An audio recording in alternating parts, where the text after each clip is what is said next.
শীতকালে ট্যাংরা মাছের স্বাদ নাকি অনেক বেশি দ্বিগুণ হয়ে যায়।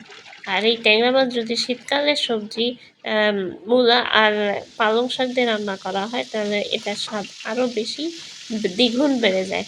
তো চলেন আজকে আপনাদের সাথে সেই রেসিপিটাই শেয়ার করবো। প্রথমে এখানে এই ট্যাংরা মাছগুলো হালকা একটু ভেজে নেওয়া হয়েছে। এরপরে হচ্ছে রান্নার প্রসেস। প্রথমে ফ্রাই প্যানে পরিমাণ একটু তেল দিবেন, দিয়ে পেঁয়াজ কুচি দিতে হবে, দিয়ে পেঁয়াজটাকে সুন্দর করে একটু নেড়ে চেড়ে হালকা একটু ব্রাউনিশ করে ভেজে নিতে হবে। এরপরে এখানে প্রয়োজনীয় সব মশলাগুলো অ্যাড করে দিতে হবে।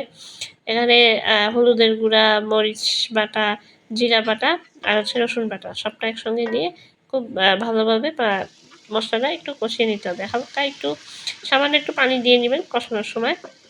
এরপরে এখানে আবার একটু পানি দিয়ে এর ভিতরে একটু জিরা বাটা আবারও একটু পেঁয়াজ বাটা অ্যাড করে নিতে হবে। তা এই পেঁয়াজ বাটাটাই এই স্বাদটা আর একটু বাড়িয়ে দিবে। এটাকে খুব ভালোভাবে সুন্দর করে কষিয়ে নিন। এরপরে এখানে টুকরো করে রাখা মূলাগুলো এখানে দিয়ে দিতে হবে। ব্যক্তিগতভাবে আমি মূলা খাই না, মূলা দেওয়া কোনো তরকারি আমি খাই না। কিন্তু হ্যাঁ, অনেক আগে একবার বড় আন্টি মূলা দিয়ে গরুর মাংস রান্না করছিল, সেটা আমি ইচ্ছা না থাকা সত্ত্বেও খাইছিলাম, কিন্তু খুব ভালো লাগছিল। ওইটাই লাস্ট। খাইলে হয়তো মূলা আমি গরুর মাংস দিয়েই খাই, এছাড়া আমি মূলার কোনো তরকারিই খাই না। মূলা এরপরে সেখানে পরিমাণমতো পানি দিয়ে কিছু সময় ঢাকনা দিয়ে রেখে দিবেন। এখানে দেখতেই পাচ্ছেন ঝোলের পানিতে বলক চলে আসছে। এই পর্যায়ে আসলে পালং শাকগুলো একসাথে দিয়ে দিবেন।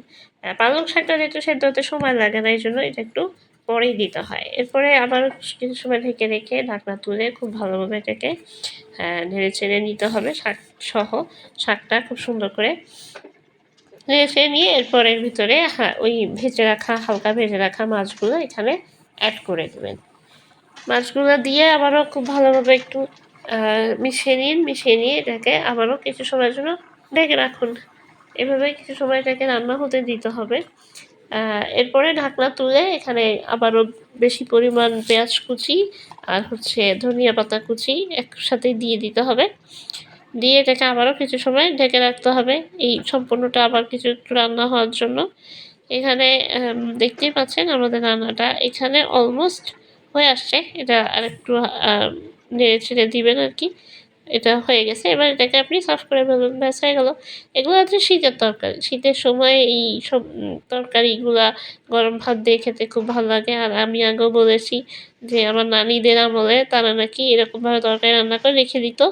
তরকারির উপরে যখন সর জমে যেত তখন এটা সকালবেলায় ঠান্ডা ভাত দিয়ে খাইতো। এটা নাকি অনেক মজা লাগতো খাইতে। তো যাই হোক, আশা করি আমার রেসিপিটা আপনাদের ভালো লেগেছে। সবাই ভালো থাকবেন। আসসালামু আলাইকুম।